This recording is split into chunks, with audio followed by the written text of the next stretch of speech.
I'm weird. I am like super weird, and I apologize for that in advance.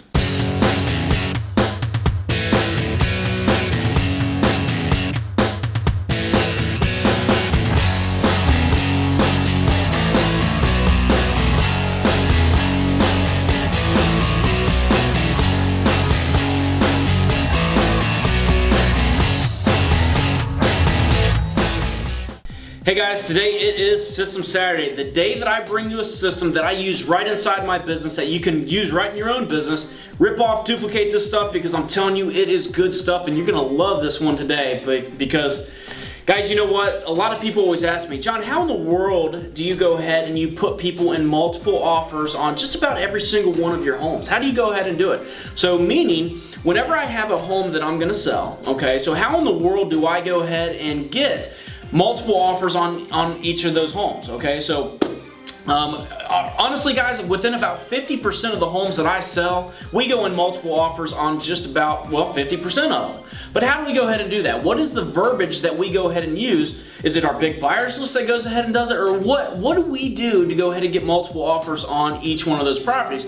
And that's what I'm going to go ahead and I'm going to show you on today's System Saturday session. But before that, I should go ahead and explain to you why you want to go ahead and get multiple offers on each one of your properties. So not only is it the goal to go ahead and sell the property, okay, but it is also the goal that you need to go ahead and get over asking price for your property, and that's what a multiple offer situation is going to go ahead and do.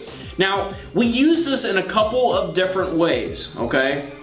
So if we see a bunch of offers come in on a home all at once or something like that, we will go ahead and we will look at those offers and we will decide based upon what we see with those offers if we are going to go ahead and put multiple offers on this property or not. To give you an example, okay, if we're going to go ahead and put multiple offers, put people into a multiple offer situation, okay, meaning that whenever I get 3 contracts on a home or even 2 contracts on a home, if I'm going to go back to the realtors or to the buyers themselves or whatever, and I'm going to say, I just want to let you know that there's multiple offers on this property. I need you to go ahead and give me your highest and your best offer on this particular property. That is what a multiple offer situation is. And what it does is it will allow people, it will go ahead and really get them off their ass to go ahead and bump up their price. Now, guys, let me be very blunt with you. Do not go ahead and put people in multiple offers when they're not in multiple offers.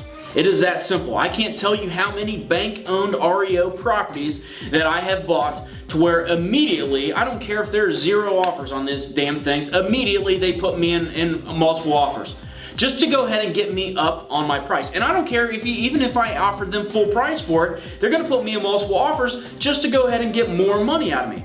Guys, that's wrong. That is absolutely wrong, but I'm going to show you how to go ahead and do this the right way and how we do this every single time. So to give you an example, back to giving you an example, the reason you want to go ahead, a great scenario to go ahead and put people in multiple offers is if you get 2 offers on a home and say you're selling a property for $100,000 and you get an offer at $75,000 and then you get another offer at say $80,000. That would be a perfect scenario to go ahead and put people into a multiple offer situation. So you're going to go ahead and get that $70,000 and that $80,000 offer up. Okay, that would be a perfect scenario to go ahead and do. Now, be very cautious when you go ahead and do this and when you put people in multiple offer situation, because we have had people in the past go ahead and not like that we put them in multiple offers and then they bail on us. Okay, so you can look at that 2 different ways. A, that they weren't really interested in buying that house at all, or B, I pissed them off. Okay, so that I pissed them off. So you don't want to piss them off. Okay, so you kind of have to take it by a case-by-case situation if you're going to go ahead and get them in multiple offers or not. But how do we get them in multiple offers? And that's what I'm getting ready to show you. So check this out. So here we go. I'm going to go ahead and record El Screenio. And here we go. Okay, so it's very simple, guys. It's actually just gets down to the verbiage that we use into our listings or whenever we are selling these properties. So to give you an example, you know, just like I just told you guys earlier, guys, a lot of banks, I've been watching a lot of banks and being a big wholesaler in Ohio, I kind of recognize what they do and whether it's true or not, if they get the people in the multiple offers, I don't think I'll ever know that. but it just seems like I'm in multiple offers on every single bank-owned property that I do. But to give you an example, I started doing a lot of research on banks, and what I started doing was I put into the description. Now I want you to write this stuff down and use this word for word. So here's the description of the home. You can see here it's a 3-bed, 2-bath. This house was nasty. I mean, it was disgusting. But I want you to look at the list price. List price was $34,000. The selling price was $39,000. So obviously, I put these people in multiple offers, and I got over asking for this particular property. But here's how I attracted them to go ahead and get all these bids and put this in multiple offers and end up getting $4,100 over asking price. So all I did was put into the property description, and again, you want to write this stuff down. Very rare find and price to make your knees buckle and your mouth to water. Spacious 3-bedroom home on a cul-de-sac. Updated kitchen and bath with custom tile work.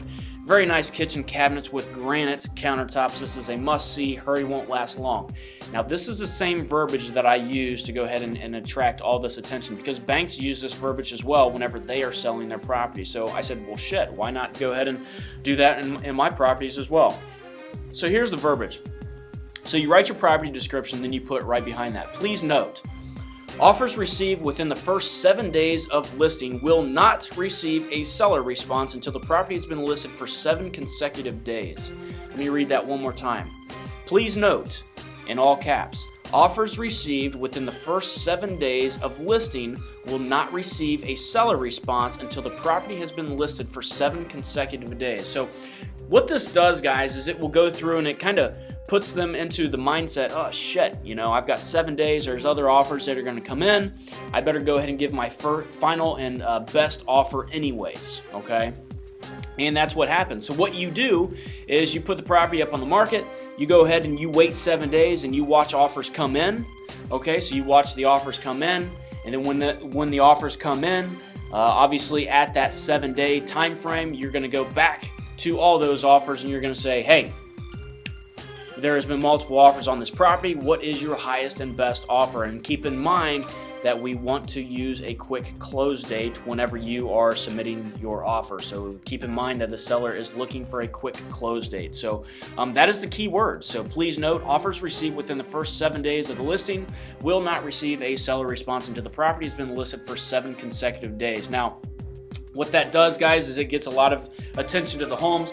Your realtors or anything, they're not going to understand that, but just understand that you're obviously going to go ahead and look at offers. You're going to allow people to show the homes. You're going to be able to look at the offers for those first 7 days, but you are not going to respond to any of them because that is what you are saying right in your MLS or whatever. So there's one other thing that you have to do other than just putting that into the property description. We also go through and put into the agent remarks this, because remember, we're trying to go ahead and sound like a bank. So, so this is what the agent remarks will say.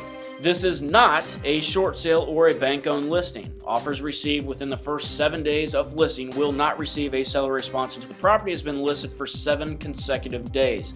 Minimum $1,000 earnest money deposit and proof of funds is required. Please fax all offers to blah, blah, blah, blah, blah. So that's exactly what you want to go and put in the agent remarks. So in the property description, you go ahead and put that. And into the agent remarks, this is what you put. This is not a short sale or a bank-owned listing. Okay? Offers received within the first 7 days of the listing will not receive a seller response until the property has been listed for 7 consecutive days. Minimum $1,000 earnest money deposit and proof of funds is required. Please fax all your offers to blank. Then obviously what's going to happen naturally is there's going to be offers that come in. Now, if you're anything like me, you're going to look at those things and you're just going to, get all crazy and you're just going to want to respond to them. But don't respond to them. Let the offers come in and go ahead and at the end, you want to go ahead and put the people into multiple offers. And you can see here, this works probably about 80% of the time too, guys, is that you can see right here is we listed the price for $34,900, and you obviously see how we went ahead and constructed this, and we got $39,000 for the property. So I was able to put $4,100 right into my bank account simply just from doing this strategy alone. So how cool is that? That you can just change the verbiage up a little bit, change the structure, change the deal a little bit, so that you can go ahead and possibly go ahead and get an extra $4,100 on selling a home. So I don't think that anybody else honestly is doing this stuff because I'm pretty much the only person that teaches this stuff. But guys, go ahead and do that. Write all that stuff down. Pause the video if you have to in order to go ahead and write down all this verbiage, because the stuff works, and here's live proof of that. So what I want you to do now is I want you to go ahead and comment below, what did you think of today's System Saturday? What do you think of all the System Saturday sessions that I'm doing? And always know that I appreciate each and every single one of you, and I gotta go. So you know what? It's time to go ahead and do the turtle call. Yee! Live action. See you guys.